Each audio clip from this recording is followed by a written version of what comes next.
Hi guys, कैसे हैं आप लोग। स्वागत है आपका ओनली आईएएस एग्जाम फाइटर्स में। आज 2 जून है और द हिंदू का एडिटोरियल डिस्कशन करेंगे। आज एक टॉपिक करेंगे जो इकोनॉमी रिलेटेड है और वो है मैन्युफैक्चरिंग सेक्टर से। तो आगे चलते हैं, देखते हैं। ये है topic at the root of India's manufacturing challenges. इसमें क्या था, विनिर्माण सेक्टर में इंडिया का क्या क्या चैलेंजेस है उसके बारे में ये डिस्कशन कर रहा है ये एडिटोरियल में। ठीक है, आगे चलते हैं। इंट्रोडक्शन में देखते हैं कि इंडिया में विनिर्माण सेक्टर यानी मैन्युफैक्चरिंग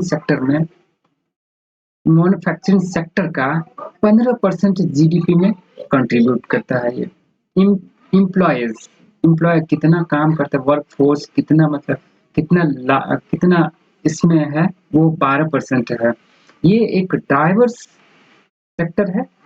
ये जाहिर सी बात है, बहुत ही इसमें है। तो इसमें टेक्सटाइल हो गया, फार्मास्यूटिकल हो गया, ऑटोमोबाइल हो गया, कंज्यूमर ड्यूरेबल हो गया, ये सब सेक्टर इसमें आता है ना। 1991 के बाद जो एलपीजी हुआ था, liberalisation and privatisation and globalisation के बाद इंडिया में जो रिफॉर्म हुआ था, उसके बाद मतलब बहुत सारा गैप, जैसे 1991 के से लेके 2014 में 2014 में मेक इन इंडिया कैंपेन चलाया गया था। तो इसमें 20 यानी 25 साल के बाद बोल सकते हैं ना, 24-25 साल के बाद एक नया campaign, make in India campaign programme लाया गया था। इसका प्रोग्राम का मेन जो मकसद था, वो मैन्युफैक्चरिंग सेक्टर का जीडीपी में कंट्रीब्यूशन को बढ़ाना था, है ना। कि इसमें इसमें डोमेस्टिक मैन्युफैक्चरिंग को कॉम्पिटिटिव वे में उसको प्रमोट करना था, ये है ना। और स्पेशल इकोनॉमिक, इसके लिए स्पेशल इकोनॉमिक जोन बनाया गया, जहाँ मतलब जहाँ बहुत ही लिबरल वे में ट्रेड होता है ना, एक्सपोर्ट इंपोर्ट होता है, और इन्वेस्ट और अट्रैक्ट, मतलब फॉरेन इन्वेस्टमेंट को अट्रैक्ट करने के लिए ये प्रोग्राम बनाया गया था। वही लिखा है इसमें, मतलब 1991 में जैसे हम क्या मेजर रिफॉर्म लिए थे, जैसे टैरिफ्स को कम करना था, लाइसेंस परमिट राज को कम करना था। तो ये सब हुआ। अब आगे चलते हैं। ठीक है, आगे चलते हैं। Growth driver of manufacturing sector, क्या कौन सी चीज जो है कि मतलब चीज है जो मैन्युफैक्चरिंग विनिर्माण सेक्टर का ग्रोथ बढ़ा सकता है। तो उसमें क्या है, इंक्रीज इन्वेस्टमेंट। अगर हम इन्वेस्टमेंट को इंक्रीज करते हैं, जैसे फॉरेन इन्वेस्टमेंट को हम अट्रैक्ट करते हैं, तो क्या होगा, जैसे रोड, ट्रांसपोर्ट ट्रांसपोर्ट सिस्टम बढ़ेगा, है ना। ट्रांसपोर्ट से इंफ्रास्ट्रक्चर डेवलपमेंट होगा, इंफ्रास्ट्रक्चर डेवलपमेंट करेगा, तो ये सब है। इसलिए इंक्रीज्ड इन्वेस्टमेंट ये हो गया। कॉम्पिटिटिवनेस, देखिए, कॉम्पिटिटिवनेस आने से क्या होता है कि जैसे फॉरेन कंपनी यहाँ आया, डोमेस्टिक कंपनी है, दोनों कंपनी अगर कॉम्पिटिटिव में है तो तरक्की ज़्यादा होगा, है ना, ज़्यादा फ्लरिश होगा manufacturing sector. Robust demand, demand को तेज करेगा, है ना। डिमांड जैसे आम पब्लिक का यूज करता है, तो वो जितना मैन्युफैक्चरिंग होगा, नया नया चीज मिलेगा, उतना उसका डिमांड होगा, है ना। जितना डिमांड होगा प्लस में एक रीजनेबल कॉस्ट से मिलेगा, तो ये हो गया रोबस्ट डिमांड। तीसरा हो potential to become global hub. अगर हम अगर बढ़िया से करते हैं, तो बढ़िया से अगर इन्वेस्टमेंट करते हैं, गवर्नमेंट द्वारा प्रमोट किया जाता है, लिबरलाइज गवर्नमेंट द्वारा इसमें दिया जाता है इंसेंटिव, तो ये ग्लोबल हब भी बन सकते हैं। Challenge related to India market, क्या क्या चैलेंजेस है ना। चैलेंज क्या है, इसको देखते हैं। ठीक है, और 99 जब लिबरलाइजेशन हुआ, रिफॉर्म किया 1991 में, तो दूसरा रिफॉर्म मतलब 2014 आफ्टर आफ्टर 2014 के बाद ही मेक इन इंडिया द्वारा हुआ है ना। इसमें फॉरेन इन्वेस्टमेंट ये ठीक है, यहाँ तक सब्सिडी के बारे में। और उसके बाद इसमें एक और reform, production linked incentive scheme भी लागू किया गया, जिसमें जिसमें एसेंशियल सब्सिडाइज प्रोडक्शन इसमें किया जाता है। ठीक है, ये हो गया। उसके बाद इसमें कंट्रीब्यूशन का नेशनल में अगर ये अभी 2022-23 में एक निकाला गया है, एडवांस एस्टिमेट किया गया है, जिसमें नेशनल इनकम में मा ओनली 1.3% ही कंट्रीब्यू मतलब ग्रोथ है इसका, है ना? लेस देन एग्रीकल्चर और सर्विस सेक्टर से कम है इसका, तो ये नेगेटिव है इसमें। ठीक है, आगे देखते हैं। Inadequate tech based infrastructure, है ना? इसमें चैलेंजेस ये है कि inadequate tech based infrastructure, technology based infrastructure नहीं है, जैसे जैसे स्पेशली फॉर कम्युनिकेशन, कम्युनिकेशन के लिए नहीं है, ट्रांसपोर्ट सिस्टम उतना अच्छा नहीं है, स्किल्ड मैन पावर नहीं है, जिसके जिससे मतलब इनहैंसिंग, जिससे क्या होता है कि इनहैंसिंग मैन्युफैक्चरिंग से कॉम्पिटिटिवनेस ला सके इसमें, तो ये सब नहीं है। अब बहुत सारा है, जैसे जैसे इलेक्ट्रिसिटी बढ़िया से नहीं मिल पाता है, तो ये है। ट्रांसपोर्ट सिस्टम, जैसे नॉर्थ इंडिया है, तो नॉर्थ इंडिया है, नॉर्थ इंडिया है, साउथ इंडिया और है, जिसमें सी जो है मोस्टली साउथ इंडिया से कवर सी है, और मोस्टली इंडिया का जो एक्सपोर्ट होता है वो सी द्वारा होता है। 90% के आसपास मतलब जो है वॉल्यूम होता है, वैल्यू वाइज 70% के आसपास होता है। तो वो क्या होता है, यहाँ से जो नॉर्थ इंडिया में कोई प्रोडक्शन लगाया है ना, फैक्ट्री लगाया, फैक्ट्री यहाँ से अगर हमको ले जाना है सी, जैसे चेन्नई ले जाना है, या तो फिर जाके यहाँ कांडला ले जाना है, गुजरात ले जाना है, या बंगाल ले जाना है, तो इसके लिए बढ़िया रोड चाहिए। अगर रोड बढ़िया नहीं होगा तो ये नहीं जा सकता है, मतलब बहुत टाइम लगेगा, है ना? लॉजिस्टिक कॉस्ट बढ़ा देता है। लॉजिस्टिक कॉस्ट उसको कहते हैं कि एक जगह से दूसरी जगह ले जाने में जितना कॉस्ट है उसको लॉजिस्टिक कॉस्ट कहते हैं, मतलब कितना महंगा पड़ता है वो। तो ये प्रॉब्लम है इसका, है ना? एजुकेशन आउटकम इंडिया, है ना? एजुकेशन अगर बहुत सारा, अगर अभी प्रथम प्रथम एनजीओ का एक रिपोर्ट आया था, उसमें बताया गया था कि यहाँ का जो बच्चा है स्कूल, स्पेशली उस स्कूल का, तो उसका लर्निंग लर्निंग एबिलिटी और न्यूमरेसी कम है। तो इसके और इसमें देखिए, इसमें एक और चीज है कि standardised test for university graduation का नहीं है, ये सब मतलब दिक्कत है। इन जैसे अगर एजुकेशन नहीं होगा अच्छा, तो इम्प्लॉयबिलिटी घट जाएगा, तो ये सब और नुकसान है, ये सब के चैलेंजेस हैं इंडिया में। स्किल्ड लेबर शॉर्टेज, है ना?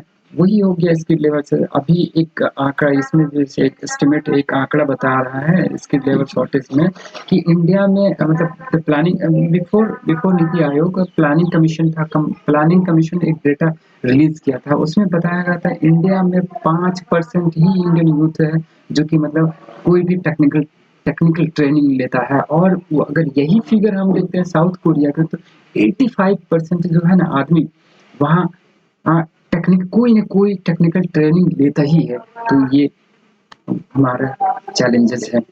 और कॉम्प्लेक्स रेगुलेशन है और पुअर सप्लाई चेन है, इसमें जैसे लाइसेंस हो गया, टेंडर हो गया, ऑडिट करना है, तो ये है। पुअर सप्लाई चेन मैनेजमेंट है, ये सब कॉम्पिट दूसरे कंट्री के कंपेयर में इंपोर्ट ज़्यादा करते हैं ना, इंपोर्ट कॉम्पिटिशन में है, ये सब है। आगे रिसेंट क्या गवर्नमेंट द्वारा इनिशिएटिव लिया गया इस सेक्टर में, जैसे प्रोडक्शन लिंक्ड इंसेंटिव है, इसमें डोमेस्टिक मैन्युफैक्चरिंग की कैपेबिलिटी को बढ़ाना है, ये हो गया।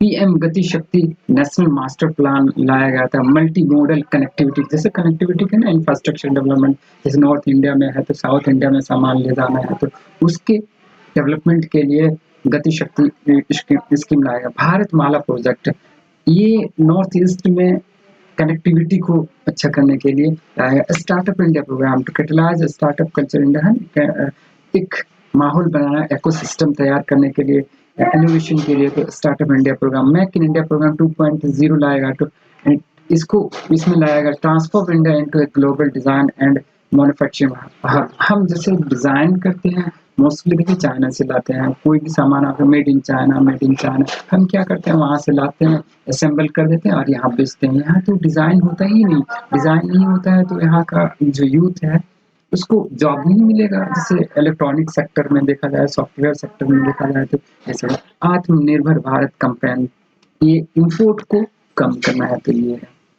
वे फॉरवर्ड में क्या लिख सकते हैं, वे फॉरवर्ड में क्या, इन्वेस्टिंग इन इंफ्रास्ट्रक्चर, है ना?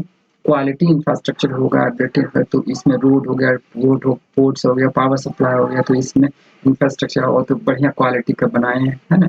और नया भी करें और जो पुराना है उसको अपग्रेडिंग भी करें, तो ये हो गया। उसके बाद प्रमोटिंग एक्सपोर्ट ओरिएंटेड मैन्युफैक्चरिंग, है ना? जो एक्सपोर्ट ओरिएंटेड मैन्युफैक्चरिंग, जो जहाँ जैसे कोई दूसरे देश में ज़्यादा जिस चीज़ का डिमांड है, उसमें हम प्रमोट ज़्यादा करें, उससे ओरिएंटेड मतलब मार्केट हम उसे ओरिएंटेड फैक्ट्री लगाएँ, तो ये हो गया। फोस्टरिंग इनोवेशन, इनोवेशन लाना बहुत ज़रूरी है। इनोवेशन नहीं होगा तो फिर मतलब न्यू टेक्नोलॉजी का तो बेकार ही हो जाएगा, नया प्रोडक्ट ही नहीं आएगा मार्केट में, तो वही घिसा-पिटा रहेगा, है ना? तो इसलिए एडाप्टेशन, न्यू टेक्नोलॉजी लाना है, टेक्नोलॉजी का इनोवेशन करना है, नया-नया मार्केट, नया-नया प्रोडक्ट लाना है और उसको ये करना है। इनोवेशन एक्सेस टू फाइ अब जैसे innovation improving access to finance है ना, अब ये तो हो गया लेकिन पैसा भी तो चाहिए ना, ऐसे नहीं होगा, पैसा चाहिए। एम जो हमारे यहाँ एमएसएमई सेक्टर है उसके मतलब एक्सेस, मनी एक्सेस बहुत ही कम है। आप लोन लेने जाइए बैंक में, नहीं मिलेगा। आपको में बोलेगा कि भाई कोलेटरल लाओ, कुछ लाओ, तब देंगे। तो छोटे-छोटे इंसान को उसके जो मैन्युफैक्चरिंग गाँव में स्पेशली तो नहीं होता है। गाँव में तो नहीं मिलता है, बैंक में जाने के बाद ना बहुत सारा लेंथी प्रोसेस होता है, मतलब 10 चक्कर लगवाएगा, चक्कर कटवा-कटवा के उसके बाद लास्ट में हार मान के बोलेगा नहीं भाई नहीं लेंगे। तो ये सब मसला है, तो ईज़ी एक्सेस ऑफ फाइनेंस होना चाहिए। तो ये है। और उसके बाद इनकरेजिंग इनकरेजिंग स्किल डेवलपमेंट, है ना? स्किल डेवलपमेंट होगा तभी तो नया-नया लाएगा।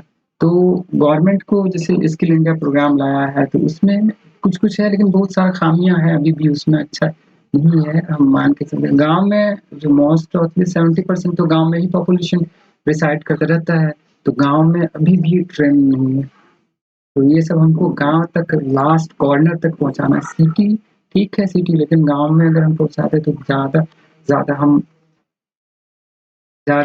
मतलब प्रोडक्शन कर सकते हैं गाँव में फैक्ट्री लगा तो वोकल वोकेशनल ट्रेनिंग प्रोग्राम चलाए हैं और इसमें और कंक्लूजन में क्या लिख सकते हैं, तो जैसे कंक्लूजन में रिफॉर्म 1991 में किए थे तो उसमें राइजिंग प्रेजेंस हुआ, तो हम मैन्युफैक्चरिंग सेक्टर में दिए थे, मैन्युफैक्चरिंग सेक्टर में फोकस दिए थे। तो इसका इफेक्ट जो है ना इसका इफेक्ट ट्रेड और इंडस्ट्री पॉलिसी एग्जाम हार्ट भी, ये इसका जो इतना फिर कानून ऐसे-ऐसे आ गया तो इसका इफेक्ट ही खत्म हो गया। तो इसलिए हमें देखने की एंटायर इकोसिस्टम को देखने की ज़रूरत है ना? From schooling to training and infrastructure for manufacturing to flourishing, the manufacturing sector को flourishing करना, 5 में डेवलप करने के लिए हमको देखना है स्कूलिंग से ही जैसे 1 से 5 तक, तो इस तरह वहाँ से देखना है कहाँ ट्रेनिंग देना है, किसको ट्रेनिंग देना है, ये देखना है वहाँ।